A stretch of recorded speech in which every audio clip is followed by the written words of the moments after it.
ಎನ್ಆರ್ಪುರ ಸುದ್ದಿ ಸಮಾಚಾರಕ್ಕೆ ಸ್ವಾಗತ. ಇಂದು ಶುಕ್ರವಾರ. ನಾನು ಪಲ್ಲವಿ ಪ್ರಶಾಂತ್ ಎಡಗೆರೆ. ಸುದ್ದಿಗಳ ವಿವರ.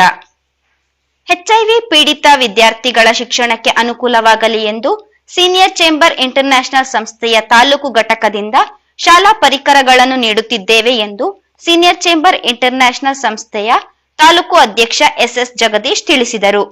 ಅವರು ಬುಧವಾರ ಚಿಕ್ಕಮಗಳೂರು ಬಾಂಧವ್ಯ ನೆಟ್ವರ್ಕ್ ಸಂಸ್ಥೆಯ ಮುಖಾಂತರ ಜಿಲ್ಲೆಯ ಎಚ್ಐವಿ ಪೀಡಿತ ವಿದ್ಯಾರ್ಥಿಗಳಿಗೆ 10,000 ರೂಪಾಯಿ ಮೌಲ್ಯದ ಸ್ಕೂಲ್ ಬ್ಯಾಗ್, ನೋಟ್ಬುಕ್ ಹಾಗೂ ಇತರ ಶಾಲಾ ಪರಿಕರಗಳನ್ನು ಬಾಂಧವ್ಯ ನೆಟ್ವರ್ಕ್ನ ಮುಖ್ಯಸ್ಥರಾದ ಮಂಜೇಗೌಡ ಮತ್ತು ಹರಿಣಿ ಅವರಿಗೆ ಹಸ್ತಾಂತರಿಸಿ ಮಾತನಾಡಿದರು. ಸೀನಿಯರ್ ಚೇಂಬರ್ ಇಂಟರ್ನ್ಯಾಷನಲ್ ಹಲವಾರು ಸಮಾಜಮುಖಿ ಕೆಲಸ ಮಾಡುತ್ತಿದೆ. ಶಾಲಾ ಪರಿಕರಗಳಿಗೆ 10,000 ರೂಪಾಯಿಗಳನ್ನು ದಾನವಾಗಿ ನೀಡಿದ ನಿಕಟಪೂರ್ವ ಅಧ್ಯಕ್ಷ ನಾಗರಾಜ್ ಪುರಾಣಿಕ್ ಅವರನ್ನು ಅಭಿನಂದಿಸುತ್ತೇನೆ ಎಂದರು. ಈ ಸಂದರ್ಭದಲ್ಲಿ ದಾನಿ ನಾಗರಾಜ್ ಪುರಾಣಿಕ್, ಸೀನಿಯರ್ ಚೇಂಬರ್ ಕಾರ್ಯದರ್ಶಿ ಕೆಎಂ ಕೃಷ್ಣಮೂರ್ತಿ, ಉಪಾಧ್ಯಕ್ಷರುಗಳಾದ ಡಿ ರಮೇಶ್, ಬಿಎನ್ ದಕ್ಷಿಣಮೂರ್ತಿ, ನಿರ್ದೇಶಕರುಗಳಾದ ಟಿಎಂ ಶಿವಕುಮಾರ್, ಕಮಲಾಕ್ಷಿ, ಶೇಡ್ ಸಂಸ್ಥೆಯ ವರ್ಗೀಸ್, ಬಾಂಧವ್ಯ ನೆಟ್ವರ್ಕ್ನ ಮುಖ್ಯಸ್ಥರಾದ ಮಂಜೇಗೌಡ, ಹರಿಣಿ ಇದ್ದರು.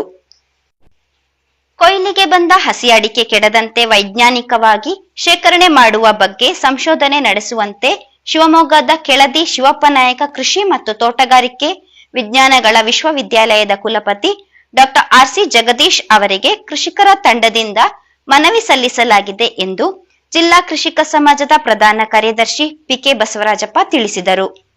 ಅವರು ಪತ್ರಿಕಾ ಹೇಳಿಕೆ ನೀಡಿ ನಮ್ಮ ಮನವಿಗೆ ಸ್ಪಂದಿಸಿ ಕುಲಪತಿ ಡಾಕ್ಟರ್ ಆರ್.ಸಿ. ಜಗದೀಶ್ ನಮ್ಮ ತಂಡದೊಂದಿಗೆ ಮಾತನಾಡಿ, ಪ್ರಸ್ತುತ ಅಡಿಕೆ ಬೆಳೆಗಾರರು ಅಡಿಕೆ ಸಂಸ್ಕರಣೆಯಲ್ಲಿ ಅಕಾಲಿಕ ಮಳೆ, ಕೃಷಿ ಕಾರ್ಮಿಕರ ಕೊರತೆಯಿಂದ ನಷ್ಟ ಅನುಭವಿಸುತ್ತಿದ್ದಾರೆ. ಹಸಿ ಅಡಿಕೆ ಶೇಖರಣೆ ಮಾಡುವುದರಿಂದ ಎಷ್ಟೋ ದಿನ ಹಾಳಾಗದಂತೆ ಅಡಿಕೆ ಇಡುವ ಬಗ್ಗೆ ಸಂಶೋಧನೆ ಮಾಡಲು ಅಡಿಕೆ ಬೆಳೆಗಾರರೇ ಬಯಸುತ್ತಿರುವುದು ಹಾಗೂ ರೈತರು ಮುಂದಾಲೋಚನೆ ಮಾಡುತ್ತಿರುವುದು ನಮ್ಮ ಕೃಷಿ ಸಂಶೋಧನಾ ಕೇಂದ್ರಕ್ಕೂ ಹೆಮ್ಮೆಯಾಗಿದೆ. ಹಸಿ ಅಡಿಕೆಯನ್ನು ವೈಜ್ಞಾನಿಕವಾಗಿ ಶೇಖರಿಸಿಟ್ಟರೆ ಇದರ ನೈಜತೆ ಎಷ್ಟು ದಿನ ಉಳಿಯಬಲ್ಲದು ಎಂಬುದರ ಬಗ್ಗೆ ಇಂದಿನಿಂದಲೇ ಸಂಶೋಧನೆ ನಡೆಸಲು ಅಡಿಕೆ ಸಂಶೋಧನಾ ತಂಡದ ಮುಖ್ಯಸ್ಥ ಡಾಕ್ಟರ್ ನಾಗರಾಜಪ್ಪ ಅವರಿಗೆ ಸೂಚಿಸುತ್ತೇನೆ ಎಂದು ಅವರು ಭರವಸೆ ನೀಡಿದರು ಎಂದು ಪಿಕೆ ಬಸವರಾಜಪ್ಪ ವಿವರಿಸಿದ್ದಾರೆ. ಮನವಿ ಸಲ್ಲಿಸುವ ಸಂದರ್ಭದಲ್ಲಿ ನರಸಿಂಹರಾಜಪುರ ತಾಲೂಕು ಕೃಷಿಕ ಸಮಾಜದ ಅಧ್ಯಕ್ಷ ಪಿಕೆ ಬಸವರಾಜಪ್ಪ, ಶೃಂಗೇರಿ ತಾಲೂಕು ಕೃಷಿಕ ಸಮಾಜದ ಅಧ್ಯಕ್ಷ ಕೆಎನ್ ಗೋಪಾಲ್ ಹೆಗ್ಡೆ, ನರಸಿಂಹರಾಜಪುರ ತಾಲೂಕು ಕೃಷಿಕ ಸಮಾಜದ ಮಾಜಿ ಅಧ್ಯಕ್ಷ ಬಿಕೆ ಜಾನಕಿರಾಮ್, ವಿಜ್ಞಾನಿ ಡಾಕ್ಟರ್ ನಾಗರಾಜಪ್ಪ ಅಡಿವಪ್ಪರ್, ನರಸಿಂಹರಾಜಪುರ ತೋಟಗಾರಿಕೆ ಇಲಾಖೆಯ ಹಿರಿಯ ಸಹಾಯಕ ನಿರ್ದೇಶಕ ಎಂಜಿ ರೋಹಿತ್ ಇದ್ದರು ಎಂದು ಅವರು ತಿಳಿಸಿದರು.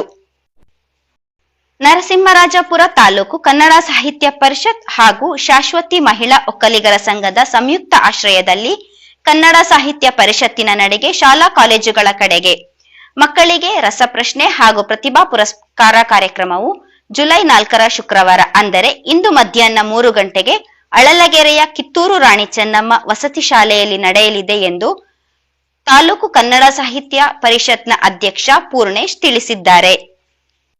ನರಸಿಂಹರಾಜಪುರ ತಾಲೂಕಿನ ನಾಗಲಾಪುರ ರಸ್ತೆಯಲ್ಲಿ ಬರುವ ಈಶ್ವರ ದೇವಸ್ಥಾನದ ಆವರಣದಲ್ಲಿ ಧರ್ಮಸ್ಥಳ ಗ್ರಾಮಾಭಿವೃದ್ಧಿ ಯೋಜನೆಯ ವತಿಯಿಂದ ಸಾಮಾಜಿಕ ಅರಣ್ಯ ಇಲಾಖೆಯ ಸಹಯೋಗದಲ್ಲಿ ಪರಿಸರ ಮಾಹಿತಿ ಕಾರ್ಯಕ್ರಮವು ಗುರುವಾರ ನಡೆಯಿತು.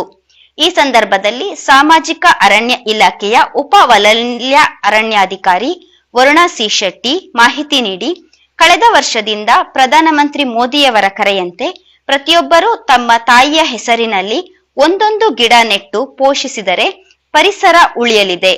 ಧರ್ಮಸ್ಥಳ ಗ್ರಾಮಾಭಿವೃದ್ಧಿ ಯೋಜನೆ ಹಾಗೂ ವಿವಿಧ ಸಂಘ ಸಂಸ್ಥೆಗಳು ಸಹ ಗಿಡ ನೆಡುವ ಕಾರ್ಯಕ್ರಮ ನಡೆಸುತ್ತಾ ಬಂದಿರುವುದು ಪರಿಸರ ಸಂರಕ್ಷಣೆಗೆ ಪೂರಕವಾಗಲಿದೆ ಎಂದರು.